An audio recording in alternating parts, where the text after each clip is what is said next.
भारत तो भारत ही है। इंडिया तो अंग्रेजों का दिया नाम था, ब्रिटिश इंडिया।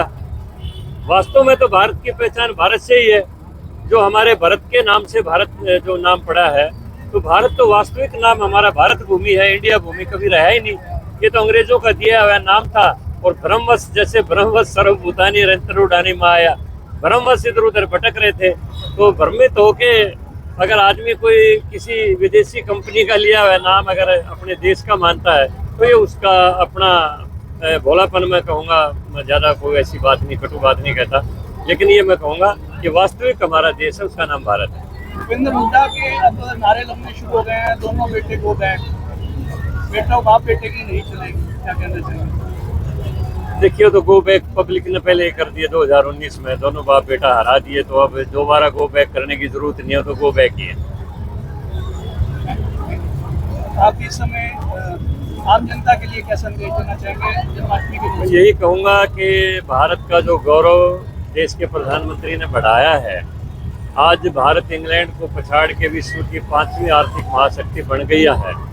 और जैसा मोदी जी ने अपने वक्तव्य में लाल किले की प्राचीर से दावा किया है कि अगले कार्यकाल में 2024 से 29 का जो कार्यकाल होगा, उसमें भारत 3 आर्थिक महाशक्तियों के अंदर एक होगा।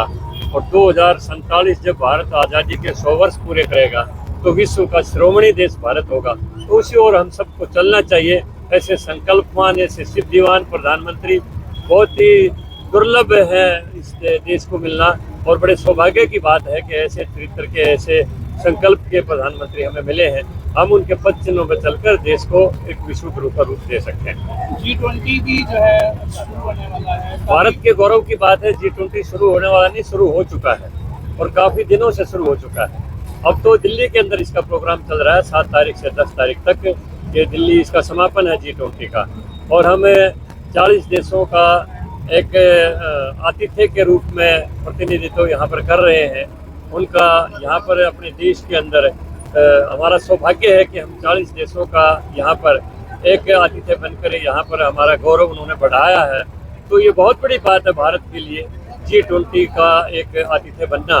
तो हमारे अतिथि अब दिल्ली के अंदर या भारत के विभिन्न जगहों के ऊपर भारत के गौरव को बढ़ाने के लिए आए हैं। भारत की बढ़ती हुई अर्थव्यवस्था को, भारत के बढ़ते हुए सांस्कृतिक महत्व को वो देख रहे हैं। जिस तरह से विश्व में भारत एक के बाद एक नई उपलब्धियां प्राप्त कर रहा है। चांद के दक्षिणी ध्रुव के ऊपर पहला भारत देश ऐसा है जिसने अपने पदार्पण किया है वहाँ पर। और अभी सूर्ययान हमने छोड़ा है, अभी पिछले 3 दिनों पहले। वो सूर्य की बहुत नज़दीक जाके उसकी सारी वैज्ञानिक उसकी परीक्षण पृथ्वी के ऊपर भेजेगा। तो भारत का विज्ञान जो है अब अपनी पहचान पूरी दुनिया को दिखा रहा है, जो कभी से हमारे वेदों में था। और हमारे इसरो के मुख्य वैज्ञानिक ने ये बात कही है कि हमने चंद्रयान की जो भी टेक्नोलॉजी ली है वो वेदों से ली है। ये कितनी बड़ी बात है कि जो लोग कहते थे भारत को तो सपेरों का देश है, सिकलीगरों का देश है, घुमंतुओं का देश है, अब उन्होंने माना कि भारत ही टेक्नोलॉजी का प्रथम आविष्कारक है। देश में एक चुनाव को लेकर भी जो है बुलाया जा रहा है। ये देश के हित में है। 1 नेशन 1 इलेक्शन ये देश के हित में है। और 1967 तक की प्रथा चलती रही थी। निचली ऊपरली वोट बोलते थे लोग भोलेपन में कि निचली इसकी दे दो, ऊपरली इसकी दे दो। तो आज वो विधानसभा और लोकसभा और यहाँ तक कि प्रधानमंत्री ने कहा कि नगर पालिका, नगर परिषदों के भी चुनाव एक ही समय में हो जाने चाहिए। इसमें देश का बहुत सा पैसा बचेगा, और जो पैसा है वो देश के आर्थिक विकास के लिए, देश की शिक्षा के लिए, स्वास्थ्य के लिए, इंफ्रास्ट्रक्चर के लिए काम आएगा। जो धन इलेक्शनों में बर्बाद होता है वो देश के विकास के लिए काम आए। ये देश के लिए सबसे बड़ी अच्छी बात है। 1 नेशन 1 इलेक्शन होना चाहिए। लेकिन विपक्ष इसको जुमला बता रहा है। देखिए, विपक्ष से कुछ बताए ये उनकी मर्जी है। लोकतंत्र है, लोकतंत्र में कोई आदमी अपनी भावनाएं व्यक्त कर सकता है। मैं उसके ऊपर क्या कहूँ, वो जुमला बताए और कुछ बताए, ये उनकी अपनी भावनाएं।